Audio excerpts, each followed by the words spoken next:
Welcome back to the G2Z online event series. Thanks for joining us.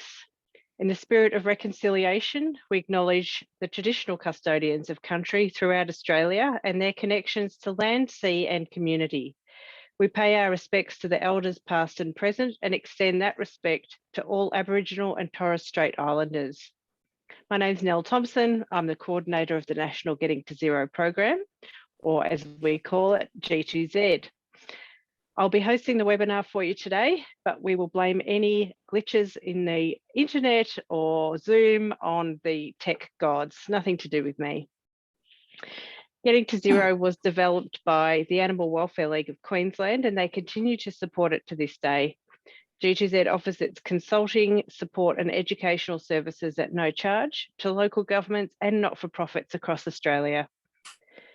Our focus continues to be on companion animal welfare and management issues such as strategy, legislation, operations, programs, and community engagement, working towards reducing intake to pounds and shelters and keeping pets in their homes. We invite people to take a look at our website, g2z.org.au, sign up for our regular e-news and connect with us via social media. To get in touch with us to see if we can help or to have a chat about the issues that are facing your community or organisation. And so to today's session. Once I hand over to our presenter, there'll be around 50 minutes of presentation and around 10 minutes of question time once the presentation has concluded. The recording of this webinar will be accessible via our website to everyone to watch at any time. We're going to ask that everyone mutes themselves during the presentation unless our presenter indicates otherwise. If you have questions, you can start putting them in the Q&A section and we'll get through as many as we can at the end of the session. If you have very quick questions that relate to your understanding of the content, put your hand up and we'll try to get to them during the presentation. As always, please excuse any working from home background noises that may filter through. I always seem to schedule a delivery for when I'm running a webinar and the dogs go insane. I'm very happy to have Dr. Anne Enright here with us today. After 18 years in human resources and completed a veterinary science degree at Murdoch University in 2008. She then completed the graduate certificate and fellowship in shelter medicine and is currently finishing a master's in shelter medicine and has worked or volunteered at animal refuges in Australia, the UK, Europe and the US.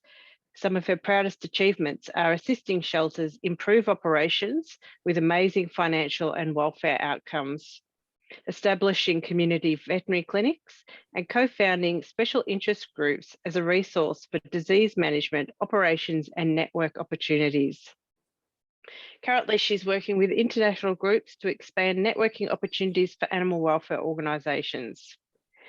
Access to affordable desexing services is the key to reducing companion animal overpopulation, pound shelter empowerment and euthanasia.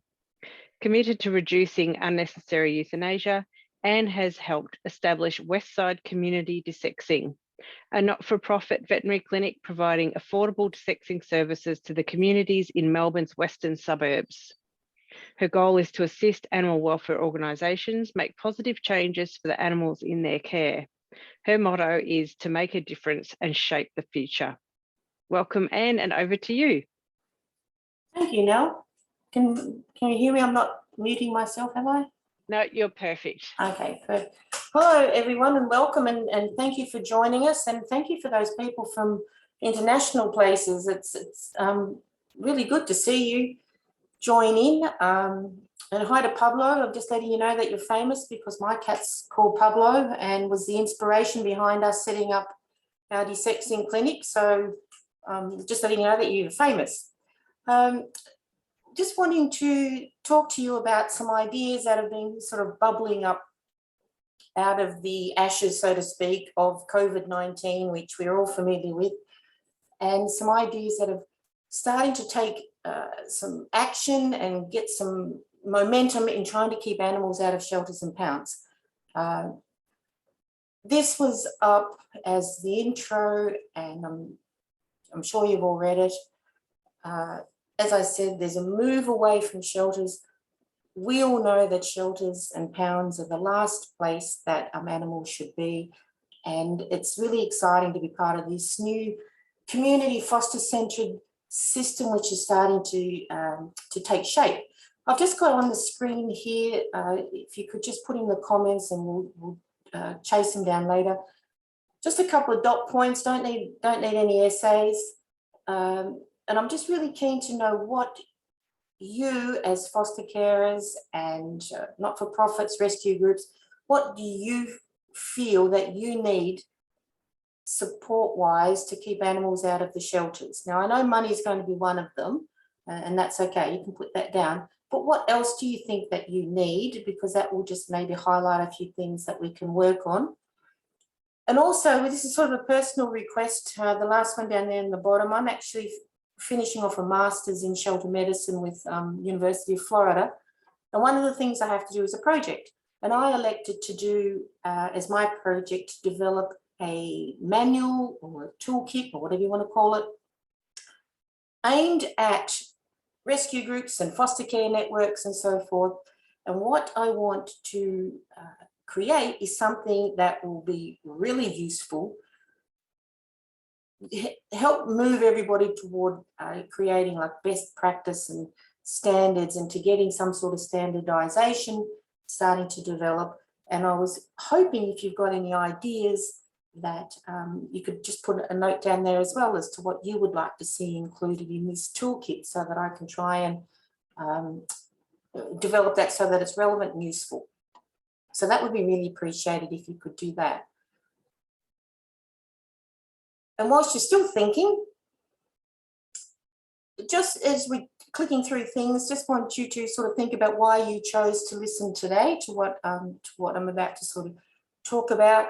If you can identify, you know, some of your goals out of today and what you want to achieve.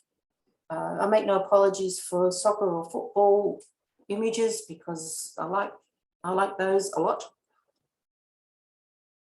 What's stopping you from achieving your goals? Do you have a roadmap and do you know how to get to where you want to be? And hopefully today you might pick up a few little gems along the way so that you can action some ideas and get some ideas on how you can change some of the things. And what does your roadmap look like? And what's on it? And I know a lot of organisations it probably looks like this. Anyway, after today, hopefully we can put a few points on it. So, briefly, very briefly, I just thought I'd talk to you about shelters. Some of you will know this, some of you may not. We all know they've got a varied and checkered history, and we all know that there are different types of shelters around. We all deal with them. These are just some pictures of some places where I've either worked or visited or had something to do with. But I chose some of these places because look how long pounds have been around. Like if you look at Battersea in 1860, you've got RSPCA 1871, you've got Mayhew, which is actually one of my favourite places, in 1886. And if you look back through some of the information and the literature that goes back to the origins of shelters and pounds, they all started back where you can see, like, you know, in the middle 1800s, and they were set up really to for human protection, so to speak, to somewhere for wildlife, sorry, not wildlife, livestock, I meant to say livestock, somewhere for roaming wild, oh gosh, somewhere for roaming livestock where they could be sort of kept together, and wild dogs or stray dogs or something like that. And if you wanted to go and collect your animal from there, you needed to pay £1.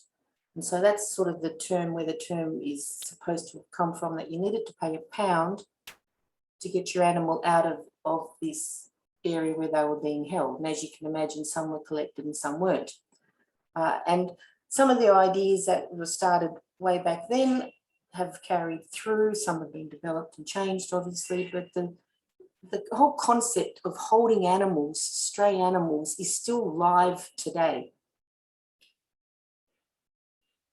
What's bubbling up from the ashes of COVID is that in animal welfare, there's beginning to be a move away from the shelter as being the first point of call and a move to being more community focused and involving the community more in trying to improve animal welfare. We've learned from COVID that people have struggled, they've lost their jobs, they've lost their homes, they're losing their pets, but not only are they losing their pets, but pets are also losing their homes. What became apparent, because as you know, with COVID, you weren't allowed to go anywhere, you weren't allowed to go and visit shelters to adopt anything, that the community started to pull together and they actually wanted to help shelters to provide the best care that they can for these animals and keep them out of the shelters. And it was becoming apparent that the shelters could become the last resort for animals, and they should be. The only ones that are on that train and the last carriage to get to the shelter door is the animals that absolutely need sort of medical care or long-term care, or the ones that absolutely have nowhere else to go. They're the animals that should end up at the shelter, and all the animals other animals can hopefully be accommodated in the community and through the rescue groups and the shelter groups. What also came out of COVID was an assessment of the human health system, and it was obvious that it was reactionary, and we know that. I mean, for those of you that are from Melbourne know that, we're the lockdown capital of the world. So we know how they were trying to control it, they were trying to get ahead of it, but they were always one step behind. So it was a reactionary involvement, and they were trying to find ways to make it more proactive and positive. And out of this system, and I got this from a webinar session that I was listening to a couple of weeks ago by Cindy Carson from UC Davis, where she was talking about that starting to develop this idea of the 4 R's. And I will talk to you a little bit more about that down the track. But what that does is provides an opportunity for you to start to think about how animal sheltering can actually start to be changed, and you can start to use the community more and make shelters the last resort instead of the first port of call with your animals. I thought briefly I would just talk about this. I know you all know this, and I have used these pictures before, and I like these pictures because they just typify what animal welfare, rescue groups, shelters just deal with all the time. Foster carers and rescue groups are amazing. They're an invaluable resource. They're undervalued. They're under-resourced. They save thousands of animals a year. I know you do. You deal with the coalface. You deal with some situations and scenes that shelter staff don't in some circumstances. You take on the resource demanding animals that would possibly not have a chance at a shelter. You take those on, ones that have demanding and high medical expenses or surgery expenses or their behavioural cases. You take those on and try and move them on to more positive outcomes. You, for those in Victoria, will know about the groups that take those animals that come down, from Mildura, on I call it the Mildura train, where they go around the different towns and shelters and take those off death row and whatever else. So you're doing an amazing job, and you're saving, so many animals a year. But the flip side of that is that you easily become overwhelmed, and particularly here in the Southern Hemisphere at this time of year, it is now kitten season. And I'm on a number of Facebook groups, and the calls for, can anybody take this? We're full. Can anybody else do this? You easily become overwhelmed. And then it sort of becomes a negative uphill battle for you as well. And I also feel that you need access to resources. It doesn't have to just be money, but all sorts of resources, and sometimes advice from time to time. Different organisations will have different access to different resources. But I think from time to time, you all need access to different things to help you continue to do your job, which is an amazing job. I thought today I would take this from a two-staged approach. Short term, which is this afternoon, so to speak, and then look at it more from a long term. And I think probably in the short term, you're going to struggle initially because, like, what I'm going to tell you today is probably not going to help in this afternoon. But if you take a more long-term approach, you actually be able to create some really important change. So from now, it would be, I think, to help you guys, it would be really good if you continue to work on your ability to provide proper care. So it's called capacity for care, like in the shelter terminology. That was coined by Kate Hurley, I think, from UC Davis and someone else. So capacity for care is talking about your ability to provide the right and appropriate amount of care for the right number of animals. So if you're overwhelmed with animals, you're probably not going to achieve that as easily. You need to track your data and your numbers. We talk about this all the time. I know it's tedious. I don't like doing it. I find it boring. But it is so important, because if you use that data, that then gives you leverage to go and talk to other departments or people or groups so that you can then justify what you're doing. In Victoria, there's a 200 grant available to rescue and foster care groups to help them get animals de-sexed and that. So use that strategically. Don't just use it willy-nilly. And there'll be lots of little points later on where I can talk about how you can then weave that in. Keep approaching your council for targeted de-sexing. I mean, we made that work in Banyule for up in northern part of Melbourne there. That worked so successfully. Other places have started to adopt it.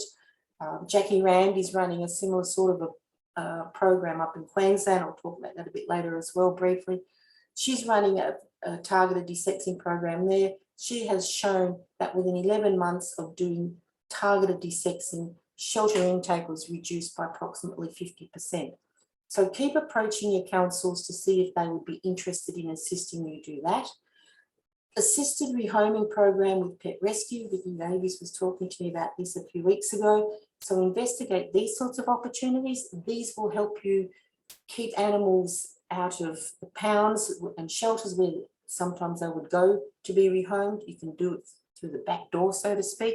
Obviously keep fundraising, which is, I know that's what you're all doing and that you're all good at it. And I know it's a hard task, but continue to do that when you have the opportunity, because that will help fill in the short-term gap. What I don't think you should continue to do is try and save everything immediately, because that's where you become overwhelmed.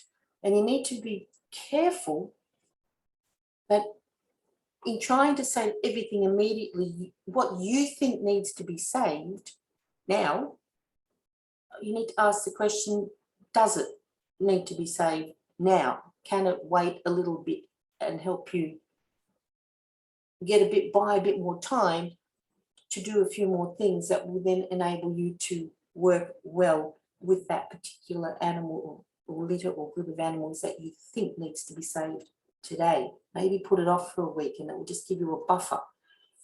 And don't overload yourselves, because all you do is then you get into that negative cycle. Easier said than done, I appreciate that. But if you sort of critically and strategically think about what you need to be personally assisting and what you can get other areas and other organisations to help assist, that will help you in the long term. I mentioned humane housing. I thought I'd just very quickly show you some of these. This is from the Animal Welfare League, Rescue League in Boston. They've only just got some cats in from a hoarding case. This isn't their permanent housing, this is temporary housing in their processing area where the cats have come in, and they're in the process of being processed and assessed and working at what pathway they need to go on in the shelter. So they're not staying there like that. This isn't how this place is set up at all. But if this is how your rescue or foster area is set up, then you perhaps need to review your ability to provide the capacity for care that these animals need, because this is probably not as appropriate as it could be. This is a picture of somewhere where I used to work. When I first went in there, it looked way worse than this. I can tell you, this is after I'd been there for a little while and had managed to introduce a few changes. Still, at this point, there was a long way to go, and we did get there eventually. But if you've got something that looks like this is just not right. Right? This won't do, something like that. So you need to start looking at other options with regard to what you're taking in. You need to think of your facility as being like a 5-star hotel for these animals. And so if you're going on holiday, let's say you're going for 3 weeks, and you're going to pick anywhere. You can go to the Bahamas, you can go to Tahiti, we can go to Brazil, Zimbabwe. You can pick anywhere. And if you get there and you open the door to your accommodation and you're going to be there for 3 weeks, do you want for it to look like that? Which I hope you don't.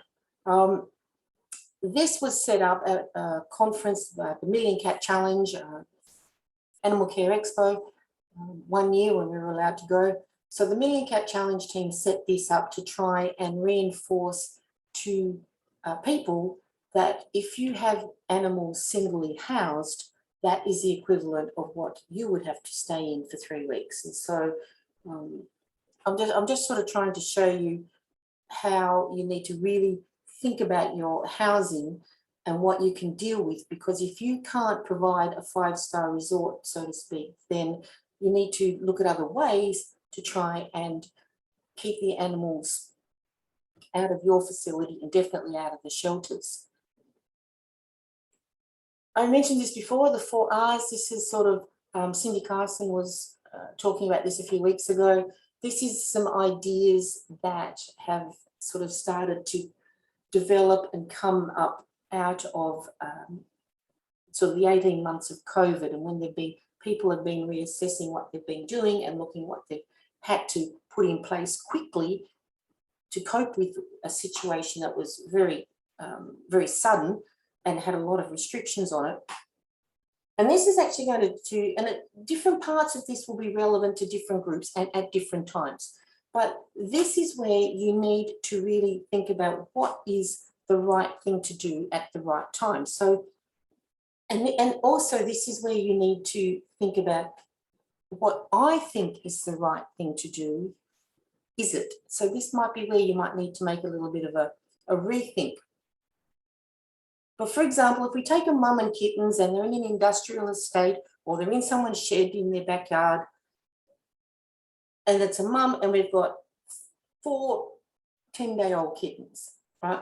Who's going to provide the right care for these kittens? Is this going to be the mum that is being fed?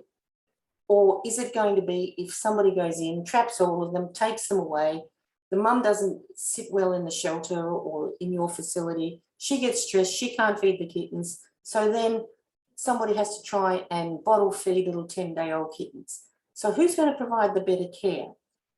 And what's the right place for this care to be provided? Is it in a cage, in a shelter, trapped somewhere, or is it in the back shed, in the garden shed, or the industrial estate where somebody's feeding them? So where is the right place to keep these animals? And then what is the right time to be dealing with these animals? So if you take the mum and the 10-day-old kittens away and then the mum can't be handled and so they have to be separated because she stops feeding the kittens, that's not the right time. But if you leave her, for example, in the shed or wherever she was, and you monitor her, and if you feed her so that she can continue to look after the kittens, excuse me, sorry, then the right time will be when the kittens potentially have been weaned and they're eating by themselves and they're little 4 to 5 week old hissy spitty things. I mean, who doesn't like little hissy spitty 4 week old kittens? And then it might be appropriate then to take them away from the mum and have her de-sexed and leave her there, and then take the kittens away, have somebody socialise them, get somebody in the community or foster carer to socialise them. If you can get somebody from the community, if you start to expand your community connections, then pretty much, if they've got 4 cute little kittens that they've been involved with for weeks and had all their friends come around and have a look at, you pretty much got all of them adopted there and then on the spot. They don't come into your facility and they don't go to the shelter. So, and then if you look at it like that perspective, everything's had the right outcome. The kittens are right, the mum's right, nobody's been euthanized, the mum's been desexed. If the people are with have her in the garden shed or at the industrial estate and they're happy for her to keep the mouse population down, everything's worked out. So you just need to look at the situations and decide, depending on what individual situation you have, what is the right care at the time and work it out. It will be different depending on the situations. I know that was just one example of what I've done, but you just need to take a step back and think, what is the right thing to do here, as opposed to go in and take the lot and take them back to your facility, because maybe that's not the right thing to do. Another thing that's starting to develop and become more obvious is that sometimes we need to reevaluate what we're thinking, what we've been thinking for a period of time, because as you know, things go on, methods change, ways change, and not everything is as it seems. That's why I put this picture of an onion up here, because it's got all the different layers. And what you see on the outside does not necessarily tell you what you've got on the inside. We all know that shelters and pounds are the last resort. And so we need to then, think about where we are, who we're working with, who's our audience, and who are we trying to help, because it will be different for different people in different situations and organisations. Traditionally, and I know 15 years ago when I was working at a particular shelter, I was guilty of this.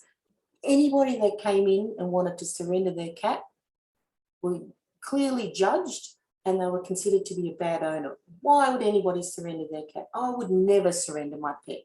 All these sorts of things.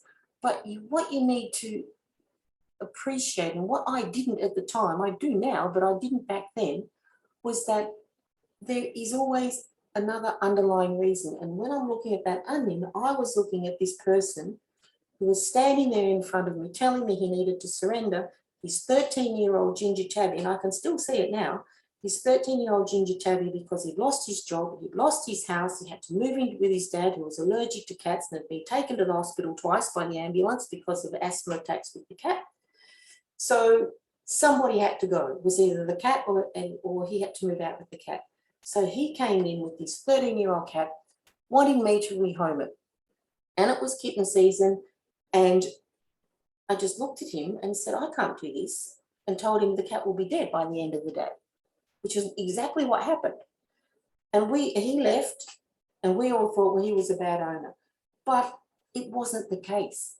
So you need to actually really appreciate what audience you're working with. I mentioned it, I sort of alluded to it before, in that it will be different for the situations where you are. But, is it a language thing that's the issue? Is it a cultural thing? You need to get into your cultural leaders in your organisations and in your communities, because there will be things that will be going on at a much lower level that you're not aware of. And if you've got the attitude that everybody needs to desex their pet, and that's the end of it, then you might be missing groups of people and missing issues that if you become more strategic with what you're doing, you'll be able to help them. Is it an income thing? It will be for some of you in some of the areas. Is it an education thing? We have a focus for educating primary school kids, because you think if you educate there, you can get it up. That's fine. But there are also other areas of education that need to happen as well. Somebody was talking to me a few weeks ago. They were saying that in an industrial area, there was a mum that had kittens, and they went in and they got the kittens, and then they offered to desex the mum, and the person goes, oh yeah, but I didn't think about that. And that was 2 weeks ago. So there's still a need for education to happen. And you need to also work out whether is it like a family situation? Does it involve domestic violence? Is it a single thing? Is it a separation? Is it just a single mum with kids? All these sorts of things have come into place. Is there a homeless component to it? A lot of the councils either employ or engage or use or have access to social workers. So if you can access those sorts of people and work with them, the social workers will be able to tell you exactly what needs to happen. They'll have a much better idea than what you or the council will. So if you can access them and find out what their real problem is, you might then be able to organise groups, partnerships, collaborations, use that grant that I was talking about before, and you might be able to then make a much bigger difference to the individual people that have the problem. And you might also then be able to cultivate sort of another avenue for people to help you with looking after the animals. So you're involving the community on a much more individual level, and that way you'll get a lot more response and have a lot more success in dealing with the animals you've got.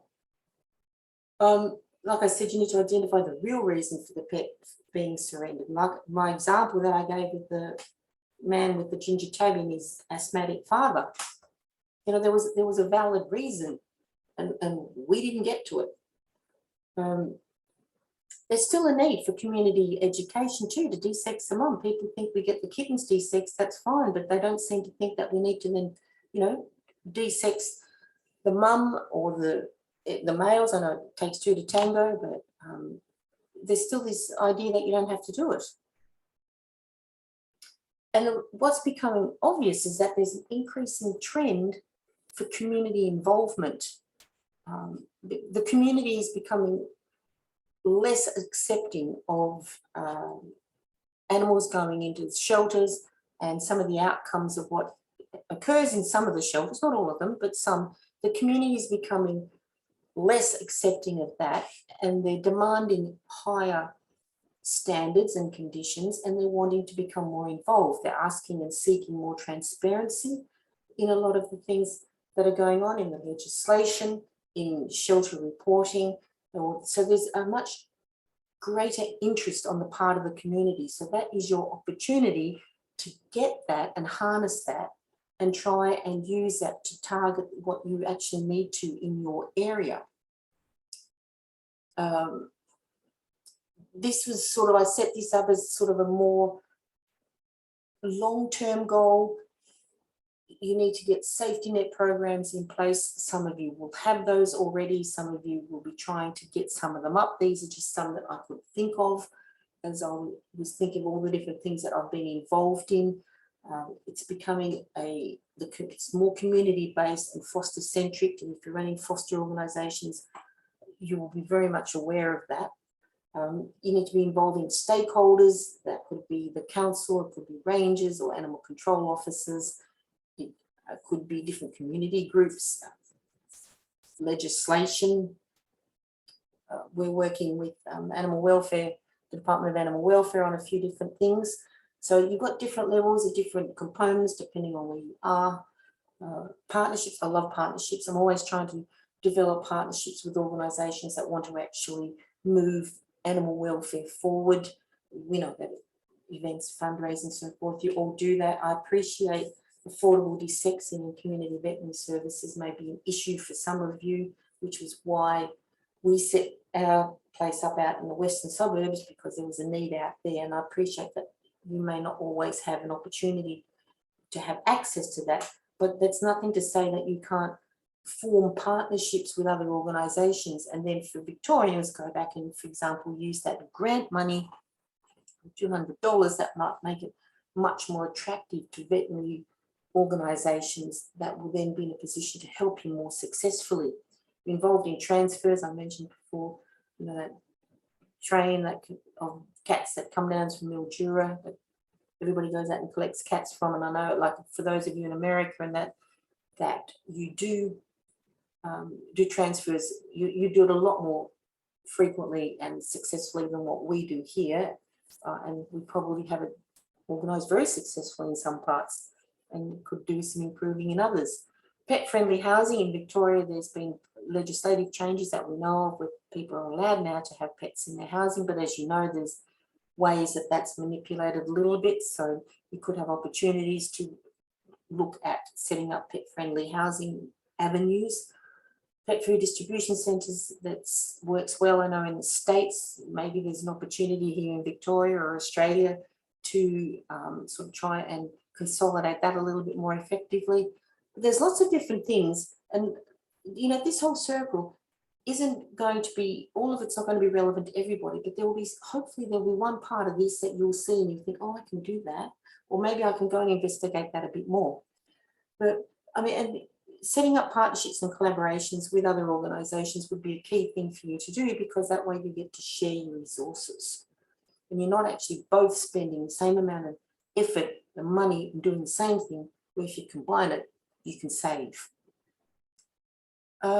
Creating change, a couple of examples here I can think of, and where to put your effort and where to put your money and effort. There's always somebody, one person, an individual that will come up with an idea, and the idea would be dependent upon where you are. If you think of Tesla and Elon Musk, he was one person. He came up with an idea and nobody was interested. They thought he was, you know, crazy.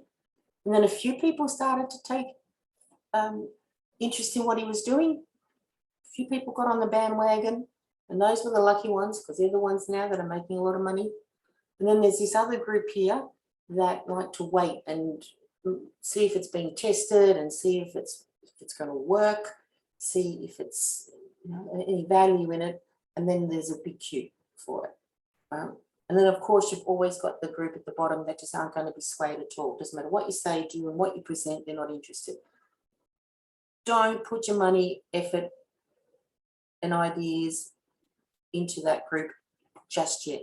If you're wanting to get change happening and you're wanting to get yourself establish a base that will enable you to create much bigger and better and stronger things, aim for these other two groups here, the new group and the ones that are prepared to take it on. They're just wanting to make sure that it works. I mean, and another example, of course, is, and it's something that we did personally, we set up a targeted desexing program, and we did it with Banyul. I'm sure you've all heard about that and how successful that was. And we took that to other councils. I've been talking about that targeted desexing for years, and nobody's been interested except it was Banyul. Nobody sort of saw any value. It was too hard. It was not what they were doing, whatever. Anyway, we had the opportunity this year to, with the domestic animal management plans that the councils have to review and update and then re-release, we had the opportunity then, and we then took that and we went back and just sang the same song about targeted desexing to the same group of people. And where before I had only one participate, and then when we went over to the western suburbs, there's 7 councils over there that are within range to us, and we sang the same song to all 7, and 3 are interested, where previously it was none. So I've gone from none to 3. So who knows, down the track in the next year or so, if we look at this group here, there might be more interested. You don't know, but you've got to get the base going. You've got to get started. You've got to start to chip away and come up with your ideas. And you just don't give up with certain things, because that's what's going to actually get you to get the change happening, and to get the community involved, so that you can then start to get programs in place that will give you an opportunity to channel animals elsewhere and they don't end up at the shelter. Briefly, before, when I was putting this together, I put a call out on or a message out on a couple of the international shelter groups that I'm part of, and the question I asked was, could they give me 1 or 2 things that they felt was the main thing in keeping cats and kittens out of their shelters. I got probably, I don't know, 12 or 13 responses or whatever. Of all of them, they set a strong TNVR program, which is trap, neuter, vaccinate, release. A lot of them were American-based, and so the vaccination, I suspect, is mainly for rabies. But they all said that. Now, I know in Australia we don't yet have trap, neuter, release, but it is coming. We're just a bit behind the 8 ball. We're getting there. Now, I mentioned Jackie Rand before. She's got some pilot programs going on around the country, but she has got some really strong information coming back from one in particular where it's been in place for 11 months and the shelter has seen a 50% drop in intake in stray cats. So it's coming. It's just not here yet. Another person said, leave fat stray cats where they are, because if they're fat and they're feeding kittens, they're obviously being fed. So that gets back to the 4 R's that I was talking about, the right place, you know, and deal with them at the right time. And then when the time is correct, you go and you know, trap, neuter, vaccinate and put them back, and you collect the kittens. But that was an interesting comment, because some people would think, oh, there's a stray mum and kittens, I have to go and get them. When do you? This was, I've got the website here. This was another response from that sort of query I put out. This organisation has an opportunity for pets rehoming without them coming into the shelter. They need to lodge them on the shelter website first, and that's just so the shelter can just sort of monitor what's going on. They need to make an appointment before they come in to rehome their pet. And in the meantime, by the time that they've put the animal up on the website and their appointment time, a lot of them are cancelling their appointments because they've rehomed them. What the organisation, the shelter, will do is, if that happens and the animal needs to be desexed or vaccinated or any of that, the shelter will do that, because it is cheaper for the shelter to do that than actually have the animal come in and sit there for 3 weeks. So this is something else that you could be looking at as a foster or rescue group, where you could be using that government grant to be covering the desexing and the microchipping costs, and you can be rehoming sort of outside the shelter gates, so to speak. And some of you probably are already doing that, and that is what that program through Pet Rescue also encourages to happen. And that there are a lot of rescue groups too, I know, that do it, but if you're not involved in that, then that's another avenue that you could look at. And there, if you can have access to that grant, then you've got the money to pay for some of the desexing or some of the processing, and it will be cheaper for you to do it that way, and you don't have to take the animals on. Improving local ordinances or laws and rules, you should always be looking at that. You should always be seeing how you can make some impact with the local council, for example, or the state government. We've seen that particularly here in Victoria. There have been some improvements and some changes. This is not something that happens overnight, but if it can happen, it will only be for the better. Positive relationships with the AMOs, the animal management officers, or animal control officers, as some call them, or rangers. That's always a positive thing. I know that will be easy for some of you, not for others. This came out of Pima County in America. Kirsten there, she's done amazing things. She's no longer there now, but she put this program in place, or her team put this program in place because of COVID, and people weren't able to come into the shelter to adopt animals, and the animals were still being collected. So what they did was they facilitated their foster carers to do the adoption. So the animals didn't have to come to the shelter to be adopted. So it was happening all in the foster carer realm. She said initially there was some hesitancy from her team. Some of her team thought that there would be returns because they wouldn't be matched up. But what actually happened was, when they tried something new, they found that the foster carers were much better at matching their pet, the foster pet, with the new home than what the people in the shelter were, purely because they worked with them and they knew them, and they were able to make a much better match, and there were no returns. out of however many hundreds of animals that went on this online speed dating, none of them came back. So that was something which was something new that they tried.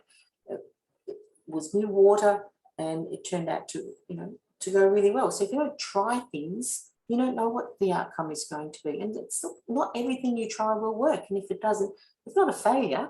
It's an educational opportunity. You've just learned something new. I've put down their website there too for you if you want to go and have a look at that, see how they did or what they did. And Miami-Dade also. Miami's down in Florida, as you will know. It's a huge shelter. It has about 30,000 animal intake, and they do not need any more kittens to come in than what they already have. And what they did was they got the animal control officers, and they trained them up, and they fitted them up with little kits for dealing with, unweaned kittens. And that was what their target was, because in kitten season, they got a lot of people finding unweaned kittens, and then they thought they were doing the right thing and taking them to the shelter, which obviously it wasn't the best thing. So the animal control officers would ask the people if they were interested in trying to feed these kittens. They would show them how to do it, and if the people were keen to do it, they would take these kittens on, they would feed them, they would go back into the shelter for checks and flea and worming and all that sort of thing. But the people would feed these kittens. They would stay out of the shelter. The people would then, the new foster carers would then show these kittens to their friends and family, and all those kittens would be, or most of those kittens would be adopted without even having to come into the shelter for anything except for the surgery. So that worked really well for Miami-Dade. And they also had this Wait Till 8 program where they would encourage people with a cat and kittens to keep them up until they were 8 weeks old, and then they could go into the shelter for surgery and be made available for adoption. It's probably similar to what you might have heard me say in other things called like the Last Litter Fund, where they would de-sex the mum for free, and then they would take the kittens on. That's what we would do when we had our Last Litter Fund. So this is something where you could do that, and with your $200 grant, you could de-sex the mum for free. You could ask them to keep the kittens until they're 8 weeks old, because you've got a much better chance of rehoming kittens than you have a timid 4-year-old tabby cat, which you don't want in the shelter. So if you can get those sorts of things going, maybe you could implement something like that in your community, where you can encourage people to keep them, and maybe you pay for the flea and the worming treatments, so that they don't have to do that, but they would feed and look after the kittens and the mum. You pay for the mum to be sexed, and then you've also got access to the kittens, as they're much easier to adopt those out, and they would all not end up in the shelter, and it's just a more positive outcome for everybody. How to go about this? What do you need to do, or what can you do? And I just threw all of these ideas onto a slide to give you a bit of an idea, like, maybe some of these you can put onto your roadmap. Maybe some of these things you can use. You might not be able to use all of these things, but there might be something that will trigger something for you. But I really do think that it's key to find your community and the needs for your community, because they will be different.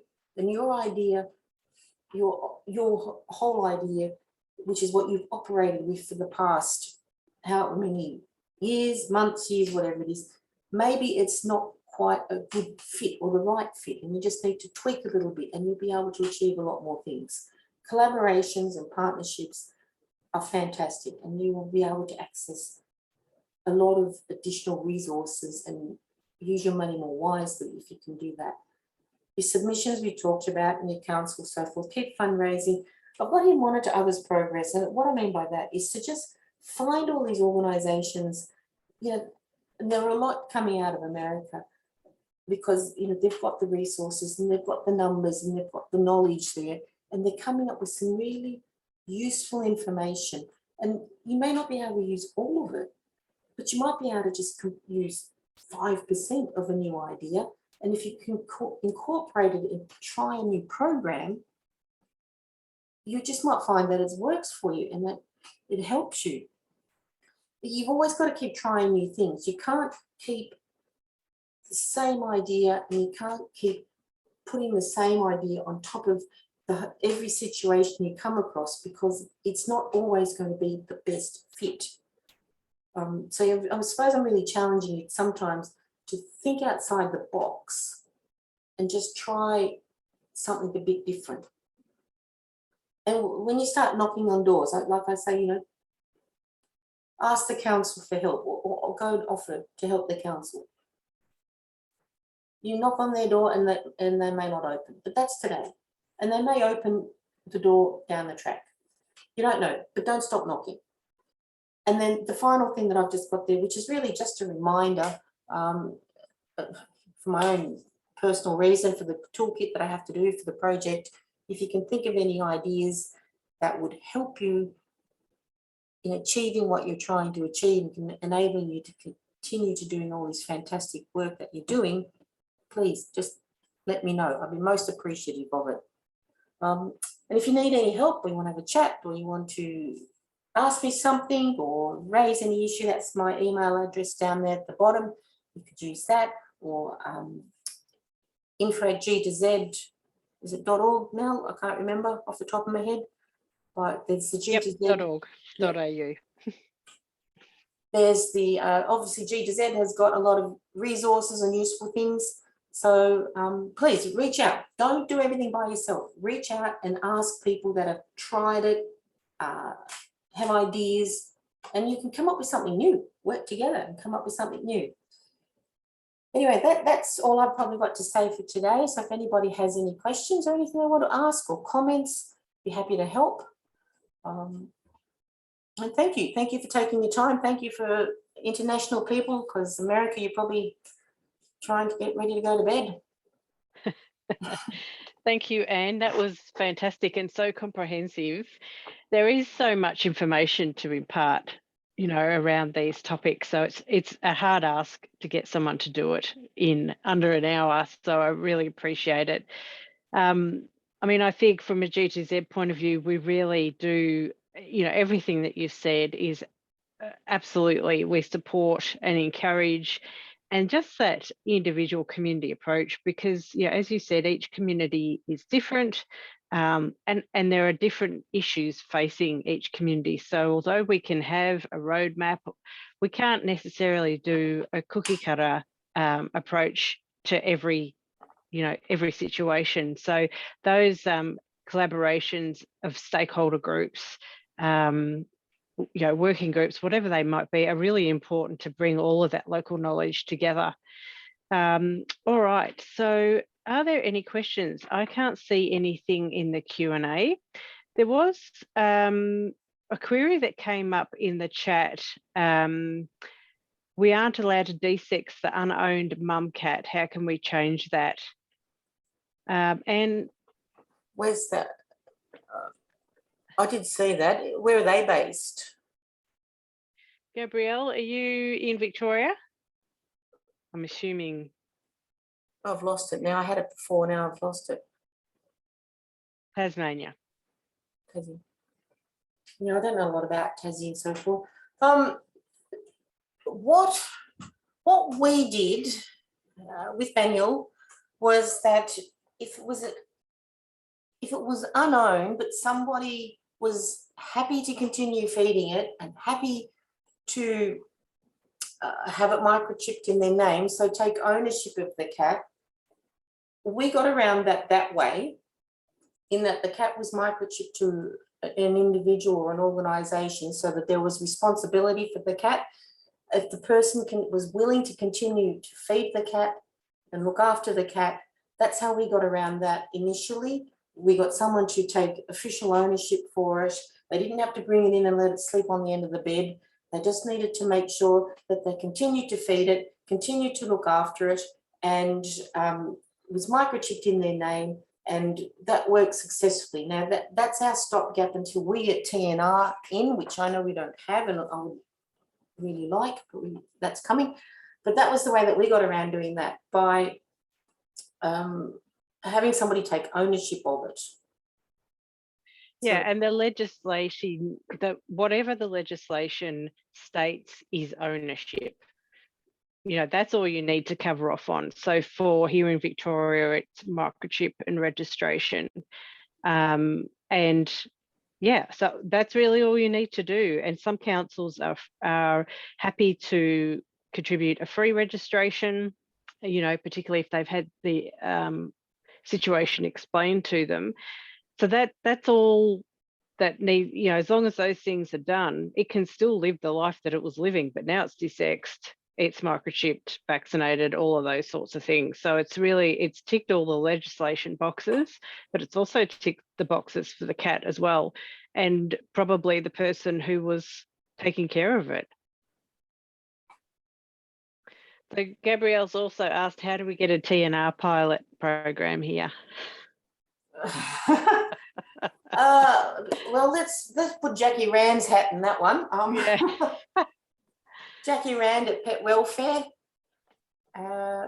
She'd love to chat to you about that, but you know, there's a lot involved there. She had to do an awful lot of background work with governments, state governments, and all the rest of it to get those programs up and running. I know, but I'm sure she's always one for a challenge, Jackie. So you could try approaching Jackie Rand. That would be my thought. Pilot program would be good. And I think in terms of the cat containment issue that you've raised there, Gabrielle, that is an issue. We need to be careful when there is legislation slated like mandatory desexing, like even mandatory microchipping, cat containment, any of those sorts of things. We need to be careful that what the legislation doesn't mean is that if any cat doesn't have those things, then it's technically illegal and then is able to be euthanized, you know, sort of straight away. So obviously we all, you know, encourage cat containment. I'm sure the majority of the people here try and keep their cats in, but it is difficult when we're talking about free living cats. So for a short term, certainly our position on it is that there's a lot of work to be done here in Australia before we can start getting an effective response from any legislation like that, because the cats that are coming into the shelters and pounds are not owned. They're never going to be contained. So it's not actually going to have the outcome that is needed. So we do have to have a look at those things. They sound really good when we talk about them, mandatory desexing. Who wouldn't think that was a great idea? But I said, that's right, it doesn't work. And also it makes those cats who aren't desexed potentially, you know, illegal and not able to live their lives. So yeah, we need to be very careful about those things. Lee has contributed 2 recent wins in Victoria in stopping 24-hour cat curfews. Oh, that's great, Lee, well done. Which councils were they?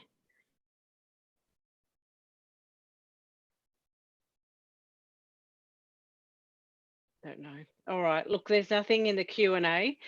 Thank you so much, everybody. That's it for 2021 for the G2Z online events of Frankston and Nillumbik.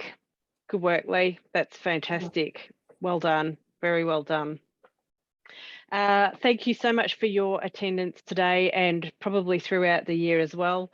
We will be running these again next year. So keep an eye on the social media and the e-news for announcements. And if you, of course, have any suggestions for topics or speakers, please let us know at info@g2z.org.au. Take care. Have a great end of the year, holiday season, all those sorts of things. Hope it doesn't get too crazy for you. And thanks so much again for your support. And thank you, Anne. Fantastic presentation. No problem. Thank you. Merry Christmas, everybody. Yes. Goodbye, everybody. Bye.